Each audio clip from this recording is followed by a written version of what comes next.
Nashville. This is News 2 on your side.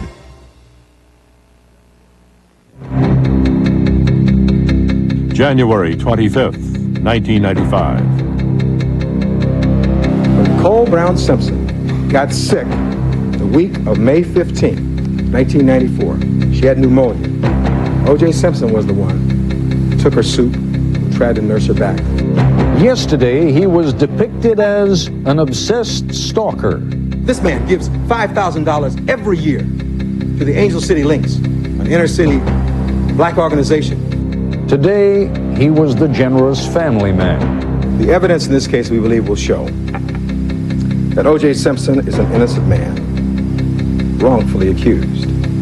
Tonight, the state versus O.J. Simpson, introducing reasonable doubt.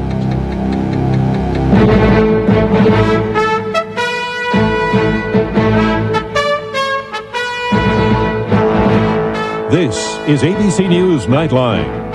Reporting from Washington, Ted Koppel. They try to outguess, outthink, and outmaneuver each other. If they think they can help their case by leaking something to the press, they'll do that too. It is a battle with very high stakes indeed, but there are rules. Under California law, both the defense and the prosecution must make available to one another the names of witnesses they plan to call and the evidence they intend to introduce. Furthermore, they're expected to do this early in the case in a timely fashion. It is called reciprocal discovery. Late today in the O.J. Simpson trial, a member of the defense team admitted that he had failed to turn over to the prosecution a substantial list of witnesses and a significant number of reports and statements. At the very least, it will cause a delay in the trial. At worst, it could ultimately lead to a mistrial. In either event, a trial that has taken months to get started erupted late today in a hailstorm of recrimination. There had already been a number of mini-storms at the bench during the course of the day, but the microphones had been closed for those. After the jury had been excused for the day, prosecutor William Hodgman exploded. Nightline's Judy Muller picks up the story. I don't think in the history of jurisprudence have we ever had anything occur like what happened today in this courtroom. What Prosecutor William Hodgman saw and heard was a litany of new witnesses and evidence from the defense, popping up without warning, said the prosecutors, in the form of the defense's opening statement to the jury. It included DNA test results, expert testimony, and medical reports, some dating back to last summer. The people have been severely prejudiced today, Your Honor, severely prejudiced. This conduct is outrageous and unbelievable. Defense attorney Carl Douglas is the person responsible for turning over documents. Your Honor, I will fall on my sword, but I object to the insinuation that I am doing something untoward. I acknowledge, Your Honor, that I am not perfect. Douglas said the mistake was a product of having 12 lawyers, 5 investigators, and 22,000 pages of evidence, and that some things were going to fall through the cracks. But Hodgman wasn't buying that. I am sorry to say that we have a horrible breakdown. And while I appreciate Mr. Douglas falling on his sword this afternoon, I think he minimizes the consequences and the depth of what has occurred here today. But the judge seemed in no mood to minimize the issue. I have to say, Mr. Douglas, I've had long experience with Mr. Hodgman. I've known him as a colleague and as a trial lawyer, and I've never seen the expressions on his face that I've seen today. Judge Ito suggested that everyone take a deep breath and come back in the morning. At that time, he'll have to sort it all out and come up with some sort of resolution. Joining us now live from our Los Angeles bureau, ABC's 2 legal consultants, former Los Angeles District Attorney Robert Philibosian and criminal defense attorney Leslie Abramson. Bob, let me begin with you. This happened so late in the day, and when an awful lot of the evening news programs were already underway, there's almost a sense that nothing terribly important happened. But I get the feeling that this may be bigger than perhaps we think. Actually, Ted, it's not bigger than we think. It is outrageous that the defense failed to turn over very important pieces of discovery to the prosecution. At the same time, the prosecution really has not been greatly damaged by this. They will be somewhat delayed in trying to investigate those items of evidence. But when Mr. Hodgman said this has never happened before in the history of jurisprudence, my goodness, the law of reciprocal discovery is only 2 years old. When I was prosecuting cases as a trial deputy district attorney, we didn't have reciprocal discovery. We didn't have any information from the defense whatsoever. In those days, only the prosecution was required to make its information available to the defense, but not the other way around. That is correct. We had to turn over everything to the defense. We got nothing from them, and we still managed to convict a lot of people. Leslie, do we have any sense yet how much of the information that the defense introduced today actually falls into the category of material that they should have made available in the first place to the prosecution? Well, I think there's a difference between the evidence that Mr. Cochran was talking about in his opening statement versus these 12 reports that Mr. Douglas was turning over at the end of the day. They're not the same. There's two different things that the prosecution was all hot and bothered about today. One was that they were hearing some references in Mr. Cochran's opening statement for things that they didn't have written reports about. The other was that Mr. Douglas was volunteering that after going through all the files on witness statements, he found 12 reports that should have been turned over that weren't. They're not necessarily the same things. Do we have any sense at all of what indeed was introduced today for which, because the prosecution, remember, throughout the course of the day was raising objections, did go to the bench, and we didn't really hear that colloquy between defense, prosecution, and then, of course, the judge. Yeah, they lost all of them except the objection about the magic envelope and the reason for, and later on in the afternoon they had a long discussion in open court about the issue of the envelope, and basically the judge ruled that they didn't have to give a whole long history to the prosecution about the origin of what's in the envelope, which we all know is the knife, since they were not showing the knife to the jury at this point, and since they don't have to turn over under reciprocal discovery things that merely impeach prosecution witnesses. And they're going to use the knife to impeach the officers who searched the house to show how sloppy all the LAPD work was, including the search of the house. All right, let's take a break, because when we come back, we're going to go into the substance of O.J. Simpson's defense, painting a picture of a good man wrongly accused. This is ABC News Nightline, brought to you by AT&T. In business, the only thing you know for sure is that every day will bring the unexpected. Up 1 minute, down the next. Only AT&T is bringing certainty to the uncertain world of business. Calls that get through, faxes that get through, and our prices will be competitive, guaranteed. We thought this might help you get through another day in business. AT&T, for the life of your business. You know, the hardest part about leasing a vehicle these days is reading the conditions of the lease. I mean, you have to be a speed reader. Whoa. Let's see what we missed. Okay, it says here, for $19.99 down, you can lease a nicely equipped Trooper LS for just $339 a month. And when the lease is up, you can bring the Trooper back or buy it at a really good price.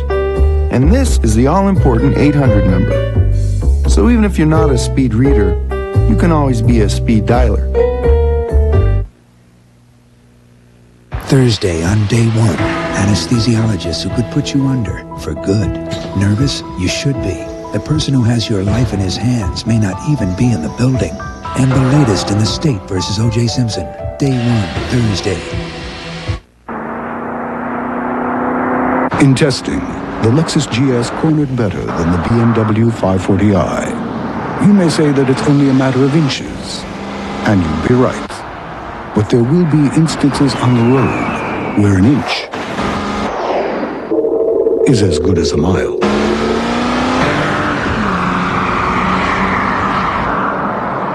And the GS is thousands less than the 540i at Lexus of Nashville.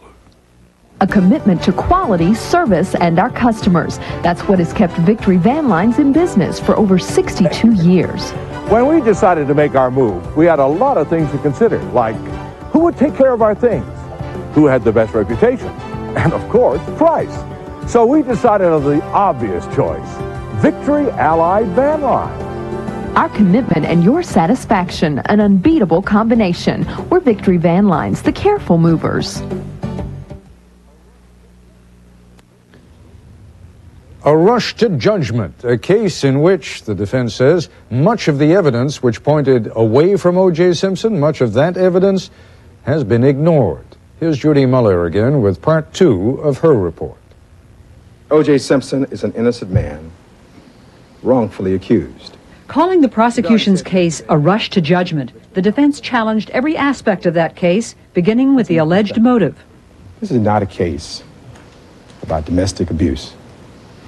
It's a murder case. It's a murder case about who did these horrible crimes. And on that crucial point, Cochran offered the jury another possibility. They would be calling a witness, he said, who saw something suspicious while she was walking her dog near Nicole's house on the night of the murders.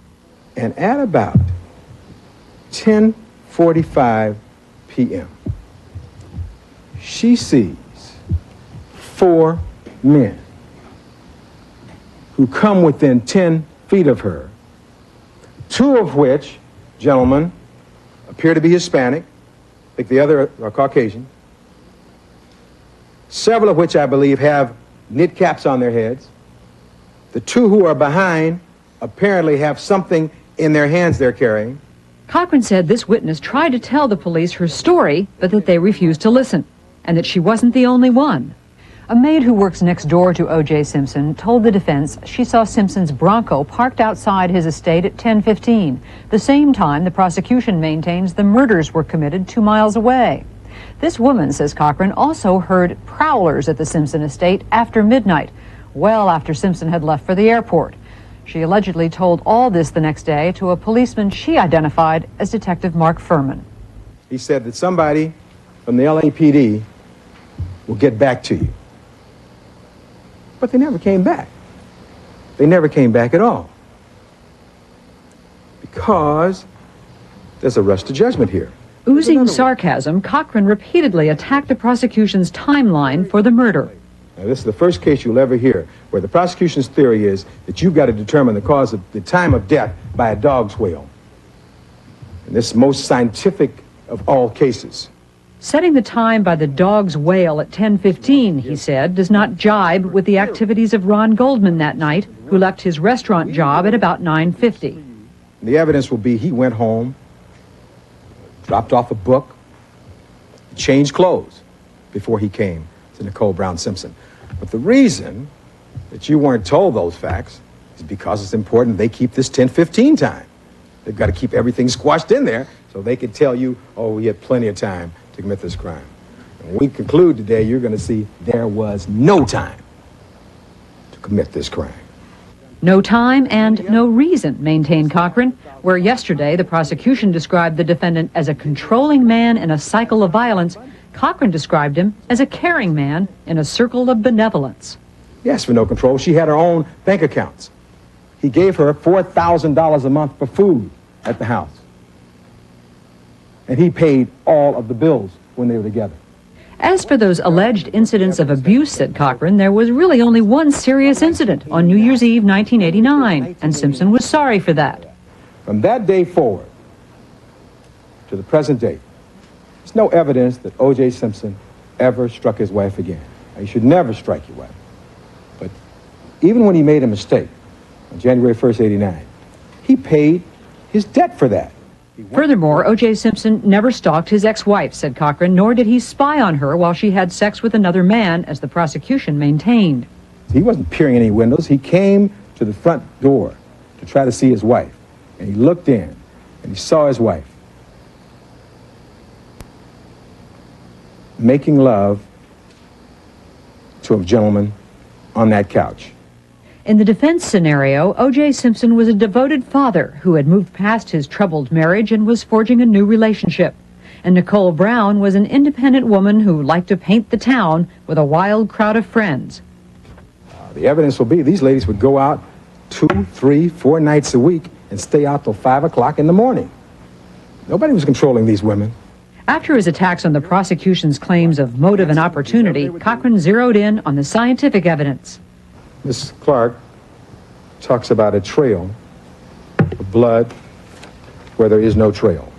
What she did not tell you was that there are trails that lead toward innocence, and they were not pursued.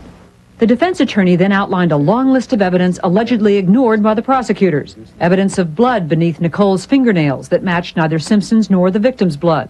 Fingerprints, palm prints, shoe prints at the scene of the crime that were never identified. And he criticized the coroner's office and the police department for shoddy evidence collection and examination. All of this evidence collected, whether at Bundy or Rockingham or wherever, went through the LAPD lab. And we expect to introduce evidence that from their own records, that laboratory is a cesspool of contamination. In such a brutal crime involving a fight-to-the-death struggle, said the defense, the murderer would be covered with bruises. And yet photos of Simpson the next day showed no major injuries. And in such a bloody crime, said the defense, the murderer would be covered with blood. And yet, he said, the prosecution could point only to minute samples of blood that could have been old or contaminated, or, he seemed to imply, even planted by police. The fact that blood voluntarily given by a defendant mysteriously disappears when it should be there is devastating evidence that something is wrong. And finally, it seems to me that the fact that blood mysteriously appears on vital pieces of evidence is devastating evidence of something far more sinister. And finally, said Cochran, O.J. Simpson could not physically have managed to commit such brutal murders. We expect there will be testimony that on the date of June 12th, Mr. Simpson was involved in the acute phase of his rheumatoid arthritis. And on that date, after he had played golf, the problems with his hands were so severe he could not shuffle the cards where he played gin rummy. Rheumatoid arthritis in his wrist, osteoarthritis in his knees, which makes walking or running painful, said the defense. That's when he had Simpson get up, close and personal, to show the jury his scars and injuries. The television audience could not see the demonstration, but as Simpson pulled up his trousers, many jurors stood up to get a better view. Simpson's claim that he was suffering from crippling arthritis on the day of the murders was just one of many elements in the defense's opening statement that caused the prosecution to erupt in anger. If prosecutors get a continuance from the judge in order to review the new information, Cochran would have to delay his wrap-up of his opening statement, possibly for days. I'm Judy Muller for Nightline in Los Angeles. And we'll be back with our two legal experts in just a moment.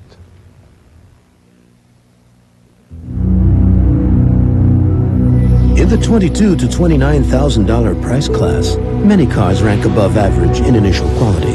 However, according to the J.D. Power & Associates initial quality study, one car ranks best: Buick Park Avenue. Park Avenue. We hope this throws some light on the subject of your next car. You know, there's nothing more fun than a vacation at sea. You can lounge in the fresh air, visit romantic ports, enjoy fine dining, great shows, pampered service. I love it here. There's so much to do. Holly, how? Hi, Kathy. Hi, Richard. What are you doing here? Having the time of my life. Oh. If my friends can't see me now. Take a 3, 4, or 7-day vacation on Carnival, the most popular cruise line in the world. I love this ship. Next time, the 50th anniversary of the liberation of Auschwitz. Plus the latest on the state versus O.J. Simpson on the next Good Morning America. Here on ABC. Who says clothes make the man? By looking at me, it's easy to see how hair can make the difference. If your hair is thinning, call Hair Club for Men and receive your free booklet about thinning hair. It covers transplants, weaving, minoxidil, and much more. You'll also find before and after photos of men like yourself who've benefited from Hair Club's advanced technology of adding hair in with your own hair without surgery. I went from having very little hair to having a full head of hair. I felt like $1 million. Now, whether working out, showering, or just blow drying your hair, it feels like your own. I felt like I was leading a sheltered life for a long time, and being able to feel comfortable in society, being comfortable with my wife, doing whatever we want now. It feels just like his own hair. Like if I would run my hands through the front of his hair to the back, it feels exactly the same all the way through. So call for your free booklet. and you'll see how hair can make you look and feel your best.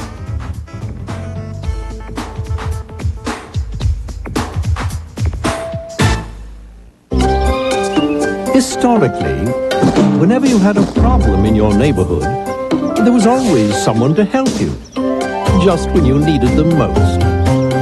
Today, you can still rely on Thrifty for neighborly rates on wheels like this Chrysler Neon when your car is on the rocks. So whether you're traveling in your neighborhood or to someone else's, we're there. Your neighborhood thrifty car rental, historically known for low rates.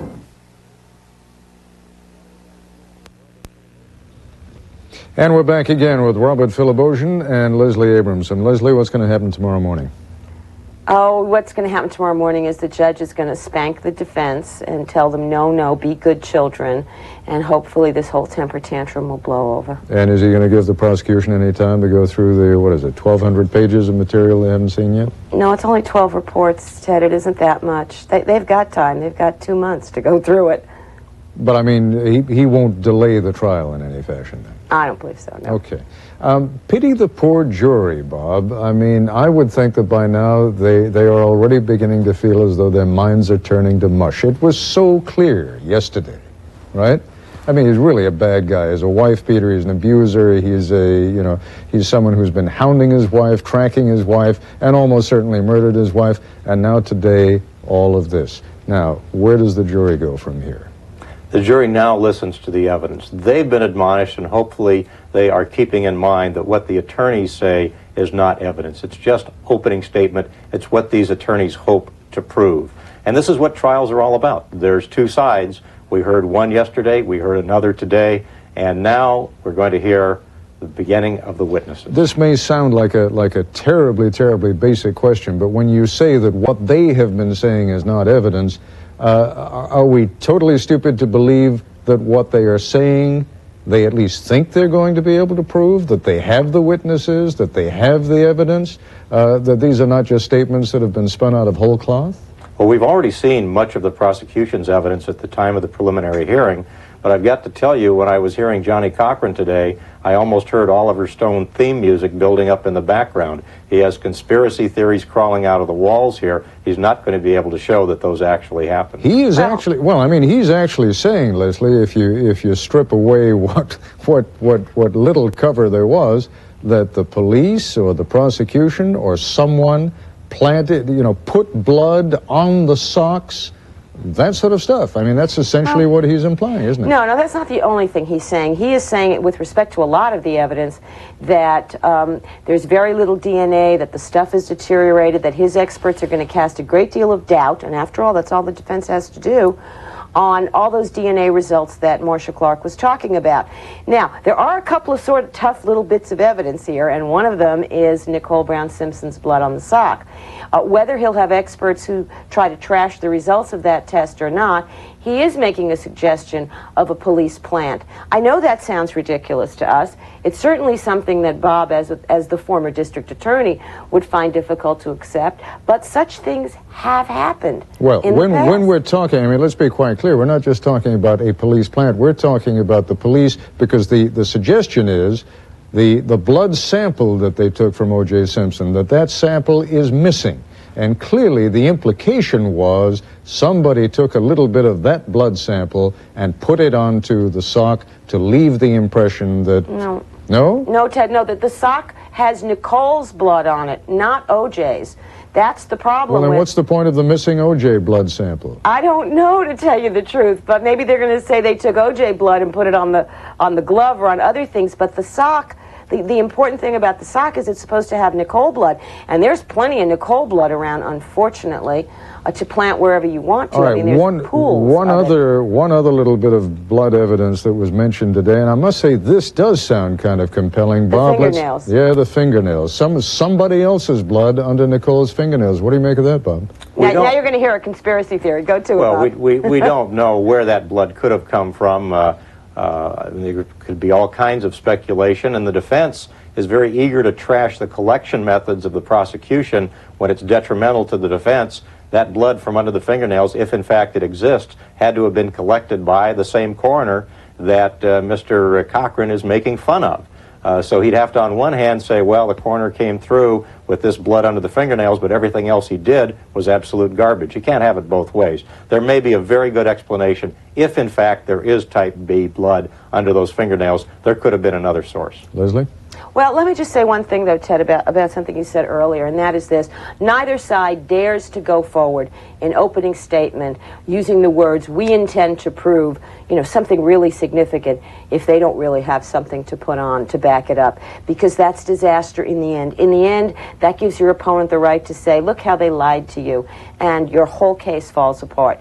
So although I don't think they're ever going to come up with a witness who's going to admit planting blood on a sock, I definitely think they're going to put on scientific evidence that there is a type of blood under her fingernail that does not match anyone known to be involved in this case. Bob, very quickly, and we're down to our last 30 seconds or so. When you hear this on the one hand, on the other hand, and you remember that all the defense has to do is raise a reasonable doubt, it looks at the moment as though the defense actually has an easier job ahead of it than the prosecution.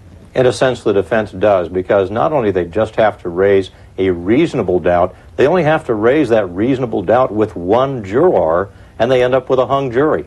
Lucky and then the them. whole thing has to start all over again. And it's such fun to have to do a retrial, as we all know. Yeah, well, you've had some experience in that. All right, I thank you both again, and we'll be following the course of the trial with your help over the next few weeks. Thanks so much. I'll be back in a moment. Okay, here's the latest scenario. Peter's in heaven.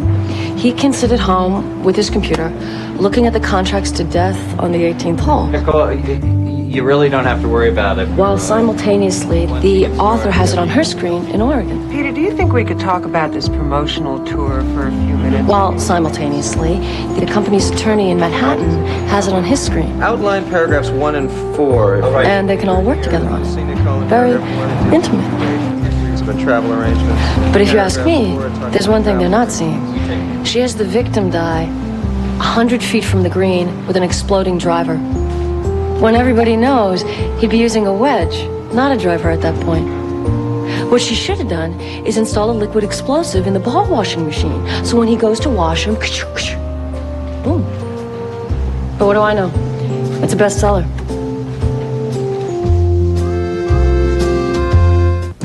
You always had dreams, big dreams, 18-room castle in the sand dreams. Hey, you were gonna pitch Game 7 of the big series, remember? You were gonna frug with the Go-Go Girls on Hullabaloo. Yeah. You were gonna learn bar chords and jam with Blue Oyster Cult. Dreams. Dreams are what drive us. But sometimes life is good. You get to drive your dream.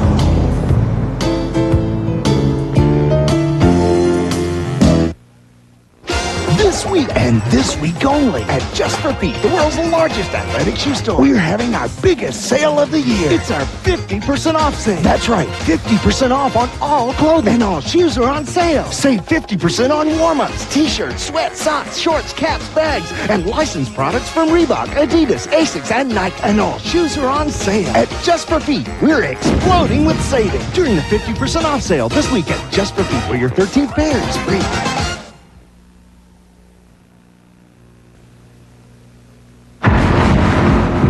Someone out there needs help, and you've decided to save them. Every year, thousands of people die waiting for organ and tissue transplants. To be a donor, even if you've signed something, you must tell your family now, so they can carry out your decision later.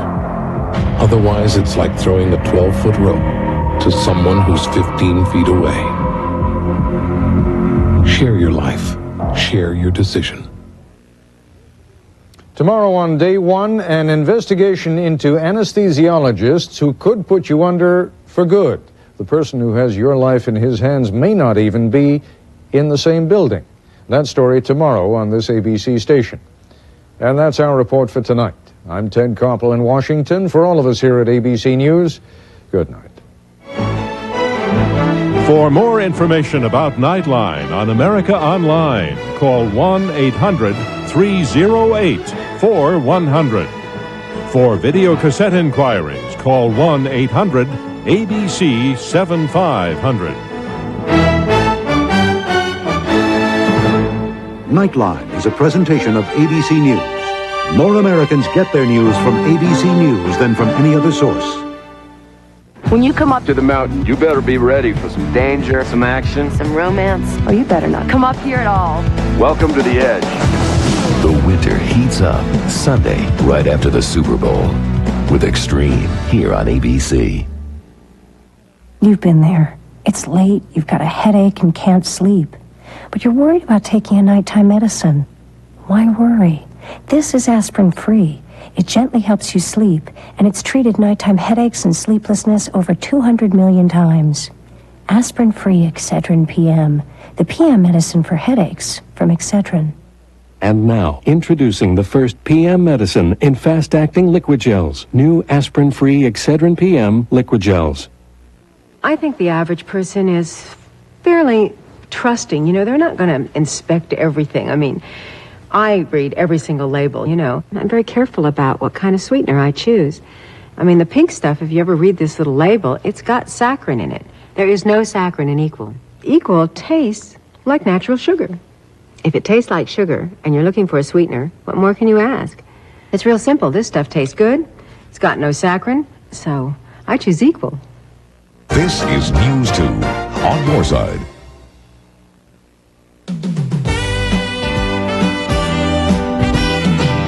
Well, you know, I hate to say this, but I'm gonna whoop you ladies bad.